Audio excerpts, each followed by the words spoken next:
कहीं आप भी इंपोर्टेड ड्राई फ्रूट्स और स्पाइसेस के नाम पर डुप्लीकेट चीज तो नहीं खा रहे हैं? कई बरसों से शहर हैदराबाद की आवाम का भरोसा सफा ड्राई फ्रूट्स एंड स्पाइसेस।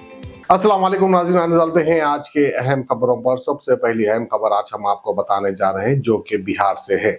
अब बिहार की खबर हैदराबाद में क्यों बता रही, तो समझ लीजिए कुछ अहम खबर है। क्योंकि बिहार में रहने वाले एक मौलाना जिसका नाम फेरोज बताया गया है, फेरोज जो है रास्ते से जा रहे थे। बिहार के मधुबनी डिस्ट्रिक्ट बेनीपट्टी में व्हीकल चेकिंग हो रही थी। व्हीकल चेकिंग के दौरान जो है मौलाना फेरोज को रोका गया। रोकते की साथी ना सवाल ना जवाब, बस सीधा उनकी पिटाई कर दी, इस तरह से कहना है फेरोज का। मार मार कर उनको बेदमा कर दिया, वो बेहोश हो गए। उसके बाद जो है उनको पुलिस की गाड़ी में डालकर लेके जा रहे थे, फिर वो होश में आ गए। होश में आने के बाद ये पुलिस वालों से सवाल करे कि मुझको क्यों पीटे और मुझको क्या कर रहे हो। तो डीएसपी का कहना था, यानी फेरोज के बयान के मुताबिक डीएसपी ऐसा कह रहे थे कि तेरी मदद कोई नहीं कर सकता, बस तू अल्लाह से मदद मांग, अल्लाह ही तेरी मदद करेगा। इस तरह से डीएसपी का कहना है, ऐसा कह रहे हैं फेरोज। तो बहरहाल देखिए, दिन पर दिन अगर फेरोज की बात सही है तो दिन पर दिन किस हद तक जुल्म सितम होते जा रहा है मुसलमानों के ऊपर। क्या ये सही है या गलत है?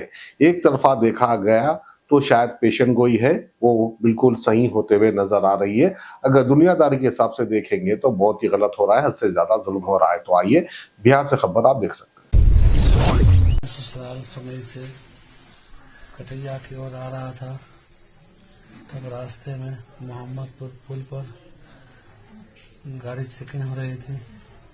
खूब धुनी लगा हुआ था, हम पहचाने नहीं, लेकिन गाड़ी रोकने के लिए कहा गया, रोके, लेकिन आगे थोड़ा सा बढ़ा दिए। उसी पर हमारी गाड़ी पर एक डंडा मारा पुलिस वाला, और फिर मारने के बाद जब हम बोले क्यों मारते हैं, तो हमें भी खूब मारा, लाठी मारा, और हम बेहोश हो गए। तब कुछ देर के बाद जब हमको होश आया तो हम देखे कि पुलिस की गाड़ी में हम बैठे हुए हैं। हम फिर कहे कि हमको एक कॉल बात करा दीजिए, अपने घर पे कह देते हैं। कहा कि माधव चौथ तुमको हम बात नहीं करने देंगे, तुमको तो थाने में उठुकाई करेंगे, फिर तुम्हारी नानी याद आ जाएगी। बहुत गाली बोला, जितना गाली नहीं बोलना था सब बोला। फिर हमको घर थाने में ला करके लॉकर में बंद कर दिया। 15-20 मिनट के बाद डीएसपी साहब आए और खूब हमको मारा। जब मारने के बाद हवलदार को बुला करके कहा इसके गांड पर लाठी से मारो, जितना मारना है मारो। तो एक दो आदमी पकड़ करके एक हवलदार खूब मारा, जितना हो सका मारा। हम पैर पकड़ने की कोशिश किए तो और मारने की हर लगा, खूब मारा, गाली खूब बोला, जितना बोलना था बोला। क्या तुम मौलवी हो, मस्जिद में रहते हो, अल्लाह से दुआ मांगते हो, अल्लाह से मांगना, अल्लाह तुमको बचाएगा।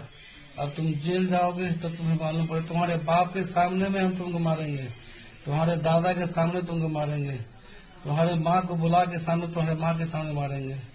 हम रिक्वेस्ट करते रह गए, लेकिन कोई हमको पानी देने को तैयार नहीं हुआ। एक हवलदार कहता था कि तुम पुलिस को पहचानते हो? पुलिस का मतलब क्या होता है? Grand father. और मौलवी दाढ़ी पकड़ पकड़ के हमको थप्पड़ पर, गाल पर, और लाठी से जैसे हुआ वैसे, मुक्का से जैसे मन हुआ, दोनों मिलके हमको खूब मारा। हम रिक्वेस्ट करते रह गए, लेकिन नहीं माना। पानी मांगे तो कहा पानी इस कमीने को नहीं मिलनी चाहिए।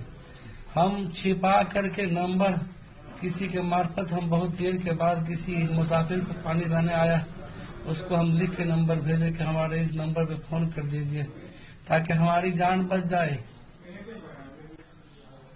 और खूब गाली बोला, और गाली बोलने के बाद कहा मौलवी आतंकवादी हो, तुम्हारे सब आतंकवादी छुड़ा देंगे, और तुम्हारे गला में जब डंडा करेंगे तब तुमको मौलवीगिरी समझ में आएगा। तुम मुल्लाओं की हम मुल्लागिरी निकाल देंगे। और जितना चाहा दोनों हाथ पकड़ के हमारी चुत्तर पर, बदन पर खूब मारा। अभी तक दर्द से मैं परेशान हूँ। हम किसको कहेंगे अपने दर्द दास्तान? हम किसको कहें? हमको कल से बेचैनी आ गई है। हमारे आंख से इतना मारा कि हमको रोना नहीं जा रहा था। तो कहता था भोसड़ी वाले तुम्हारे आंख से तुम रोआ नहीं जा रहा है, तुमको ऐसा रोने लग छोड़ेंगे नहीं। कल से न मुझे खाया जा रहा है, न पिया जा रहा है, न नींद आ रही है। जिंदगी में कभी मैं मार नहीं खाया, लेकिन मैं रिक्वेस्ट किया सर मुझे छोड़ दीजिए। मैं बहुत रिक्वेस्ट किया, लेकिन डीएसपी और उस चौकीदार ने या जो रंजीत ने मुझे हरगिज नहीं छोड़ा। जब आता था एक फैट एक मुक्का मार के दोनों जाते थे। Best quality imported dry fruits और स्पाइसेस आपके घर तक पहुंचाने की जिम्मेदारी हमारी। नंबर 1 क्वालिटी के प्रोडक्ट्स इस्तेमाल करिए, तभी तो आपके खानों में बरकरार रहेगा हैदराबाद का निजामी जायका। हैदराबाद के तारीखी चार मीनार के शाहगंज में मौजूद सफा ड्राई फ्रूट्स एंड स्पाइसेस अब ऑल ओवर इंडिया दे रहा है होम डिलीवरी अपने कस्टमर्स को। तो स्क्रीन पर दिए गए नंबर्स पर तुरंत ही कांटेक्ट करें या विजिट करें हमारी वेबसाइट safadryfruitsandsspices.com ताकि आपके घर तक पहुंच सके असली ड्राई फ्रूट्स और स्पाइसेस।